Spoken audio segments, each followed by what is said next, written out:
Hi friends, എല്ലാവർക്കും നമസ്കാരം. ഇന്ന് ബ്രേക്ക്ഫാസ്റ്റ് റെസിപ്പി ആയിട്ടാണ് വന്നിരിക്കുന്നത്. പുഴുക്കലരി വെച്ചിട്ട് എളുപ്പത്തിൽ ഉണ്ടാക്കാവുന്ന ഒരു പുട്ടിൻ്റെയും പിന്നെ അതിൻ്റെ കൂടെ കഴിക്കാൻ നാളികേരം അരച്ച് ചേർക്കാതെ എളുപ്പത്തിൽ ഉണ്ടാക്കാൻ പറ്റിയിട്ടുള്ള ഒരു കടലക്കറിയുടെയും റെസിപ്പിയാണ്. അപ്പോൾ അത് രണ്ടും എങ്ങനെ ചെയ്യാൻ നോക്കാം. അപ്പോൾ പുട്ടുണ്ടാക്കാൻ വേണ്ടിയിട്ട് നമ്മൾ 2 കപ്പ് പുഴുക്കലരിയാണ് എടുത്തിരിക്കുന്നത്. ഇതിപ്പോൾ ചുവന്ന കളറിലുള്ള പുഴുക്കലരിയാണ്. ചുമന്നതോ വെള്ളയോ ഏത് തരത്തിലുള്ള പുഴുക്കലരി വെച്ചിട്ടും ഈ രീതിയിൽ ചെയ്യാം. അപ്പോൾ ആദ്യം നമ്മൾ അരി നന്നായിട്ട് കുതിർത്തെടുക്കണം. അപ്പോൾ രാവിലെയൊക്കെ നമ്മൾ പുട്ടുണ്ടാക്കുകയാണെങ്കിൽ രാത്രി തന്നെ അത് കുതിർക്കാനായിട്ട് വെക്കുക. അതായത് ചുരുങ്ങിയത് ഒരു 6-7 മണിക്കൂർ നന്നായിട്ട് അരി കുതിർന്നിട്ടുണ്ടാവണം. എന്നാലാണ് നമുക്കത് നന്നായിട്ട് പൊടിച്ചെടുക്കാൻ പറ്റുള്ളൂ. അപ്പോൾ അതിലേക്കിനി ആവശ്യത്തിനുള്ള വെള്ളം ഒഴിച്ചു കൊടുത്തിട്ട് ഇത് കുതിർക്കാനായിട്ട് വെക്കാം.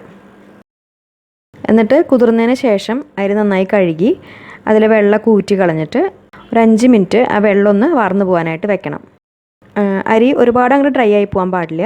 അതിൽ കൂടുതലായിട്ട് വെള്ളത്തിൻ്റെ അംശം ഉണ്ടെങ്കിൽ അതൊന്ന് പോയി കിട്ടണം. അതിന് വേണ്ടി മാത്രം ഒരു 5 മിനിറ്റ് വെച്ചാൽ മതി.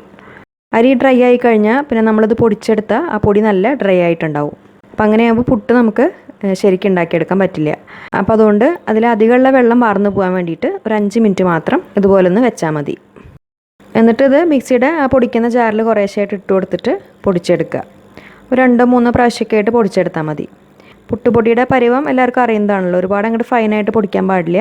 ഇതുപോലെ കുറച്ച് തരികളായിട്ട് വേണം പൊടിച്ചെടുക്കാൻ. ഇനി ഇതൊരു പാത്രത്തിലേക്ക് മാറ്റാം. അതിനുശേഷം ബാക്കി വരുന്ന മുഴുവൻ അരിയും ഇതുപോലെ തന്നെ പൊടിച്ചെടുക്കുക. അതിനുശേഷം ഇനി നമുക്ക് ഇതിലേക്ക് ആവശ്യത്തിനുള്ള ഉപ്പ് ചേർത്ത് കൊടുക്കാം. ഉപ്പ് ചേർക്കുമ്പോൾ നമ്മൾ ശ്രദ്ധിക്കണം, പുഴുക്കലരിയിൽ ഉപ്പ് പെട്ടെന്ന് പിടിക്കും.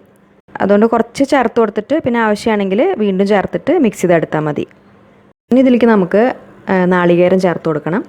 പൊടിയിൽ നാളികേരം ചേർക്കണം നിർബന്ധമില്ല, പക്ഷേ ഞാൻ ചേർത്ത് കൊടുക്കാറുണ്ട്. അപ്പോൾ ഏകദേശം ഒരു 1/2 കപ്പ് നാളികേരം ചേർത്ത് കൊടുക്കാം. എന്നിട്ട് കൈ വെച്ചിട്ട് തന്നെ നന്നായിട്ട് തിരുമ്മി യോജിപ്പിച്ചെടുക്കാം. എന്നിട്ട് ആ പൊടിയിലെ വെള്ളം കറക്റ്റ് ആണോ എന്ന് അറിയാൻ വേണ്ടിയിട്ട് കയ്യിൽ കുറച്ച് പൊടി എടുത്തിട്ട് ഇതുപോലെ ഒന്ന് പ്രസ് ചെയ്ത് നോക്കുക.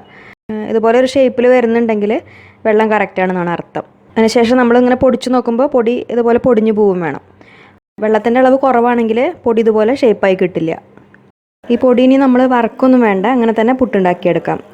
അപ്പോൾ ഇനി സാധാരണ നമ്മൾ പുട്ടുണ്ടാക്കുന്ന പോലെ തന്നെ പുട്ടുകുറ്റിയിൽ ആദ്യം കുറച്ച് നാളികേരം ഇട്ട് കൊടുക്കാം.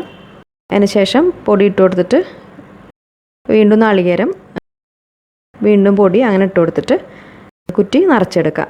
ഞാനിപ്പോൾ ഒരു 3 കഷ്ണമായിട്ടാണ് ഉണ്ടാക്കുന്നത്. 2 കഷ്ണമോ 3 കഷ്ണമോ എങ്ങനെയെന്ന് വെച്ചാൽ ഉണ്ടാക്കാം.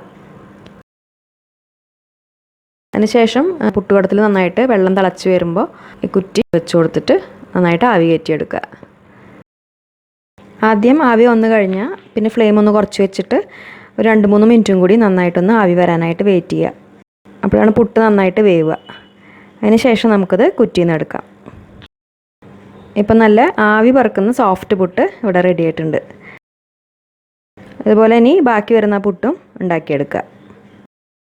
ഇനി ഈ പുട്ടിൻ്റെ കൂടെ കഴിക്കാൻ വേണ്ടിയിട്ട് നമ്മൾ എളുപ്പത്തിൽ ഉണ്ടാക്കാവുന്ന ഒരു കടലക്കറിയുടെ റെസിപ്പിയും കൂടി കാണിക്കുന്നുണ്ട്. അപ്പോൾ അതിന് വേണ്ടിയിട്ട് ആദ്യം നമുക്ക് കടലൊന്ന് വേവിച്ചെടുക്കാം. അപ്പോൾ ഒരു പ്രഷർ കുക്കറിലേക്ക് 1 കപ്പ് കടലയാണ് എടുത്തിരിക്കുന്നത്. ഇതിപ്പോൾ ഒരു രാത്രി മുഴുവനും കുതിർത്തെടുത്തിട്ടുള്ള കടലയാണ്. അത് ഇട്ട് കൊടുക്കാം.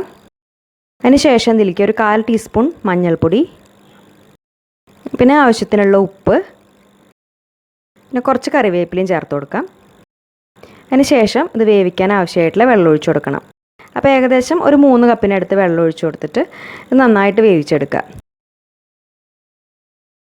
ഇപ്പോൾ കടല നന്നായിട്ട് വെന്തിട്ടുണ്ട്. ഇതുപോലെ ഒന്ന് എടുത്തിട്ട് പ്രസ് ചെയ്ത് നോക്കുമ്പോൾ നല്ല സോഫ്റ്റ് ആയിട്ടുണ്ടാവണം. ആ രീതിയിൽ വേവിച്ചെടുക്കുക. ഇനി ഇത് കറിയാക്കാൻ വേണ്ടിയിട്ട് ഒരു പാൻ അടുപ്പത്ത് വയ്ക്കാം. അതിലേക്കൊരു 2 ടേബിൾ സ്പൂൺ വെളിച്ചെണ്ണ ഒഴിച്ചു കൊടുക്കാം. വെളിച്ചെണ്ണ തന്നെ എടുക്കുകയാണ് കൂടുതൽ നല്ലത്. ഇനി ആ എണ്ണ നന്നായിട്ട് ചൂടായി കഴിഞ്ഞാൽ അതിലേക്ക് 1 ടേബിൾ സ്പൂൺ വെളുത്തുള്ളി ഇഞ്ചിയും കൂടിയിട്ട് ചതച്ചത് ചേർത്ത് കൊടുക്കാം. ചതച്ചിട്ട് തന്നെ ചേർക്കുകയാണ് കൂടുതൽ നല്ലത്. അതിനുശേഷം അതിൻ്റെ പച്ചമണം മാറുന്ന വരെ ഒന്ന് വഴറ്റിയിട്ട് അതിലേക്ക് നമുക്കൊരു 3 മീഡിയം വലുപ്പത്തിലുള്ള സവാള ഇതുപോലെ ചെറുതായിട്ട് കട്ട് ചെയ്തിട്ട് ചേർത്ത് കൊടുക്കാം. സവാള ഇതുപോലെ കൊത്തി അരിഞ്ഞിട്ട് തന്നെ ചേർത്ത് കൊടുക്കുക.